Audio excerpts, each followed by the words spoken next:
নমস্কার। আমি আবার এসেছি সলিল বাগচির রান্নাঘর নিয়ে। রান্নাঘরের টুকিটাকি রান্না। আজ প্রথমেই আপনাদের দেখাবো ভাত।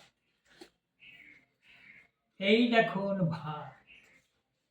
এই ভাত হলো বাঙালির প্রধান খাদ্য। শুধু বাঙালি বলি কেন, ভারতবর্ষে উড়িষ্যা, ত্রিপুরা, অসমিয়া এদেরও প্রধান খাদ্যই ভাত। এবং যদি পৃথিবীর মধ্যে সারা পৃথিবীর কথা না বলে আজ শুধু এশিয়া মহাদেশের কথাই বলি, তাহলে এশিয়া মহাদেশে ভাত প্রধান খাদ্য এবং উপপ্রধান খাদ্য। চীনের, কোরিয়ার এবং জাপানিদের।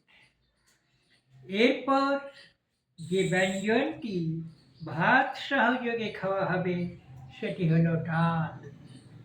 ধনেপাতা দিয়ে সুন্দর গন্ধযুক্ত ডাল এবং আরও একটি তরকারি ধনেপাতা সমৃদ্ধ, এই যে আলু, ভেন্ডি, ক্যাপসিকাম, টমেটো, কুমড়ো দিয়ে।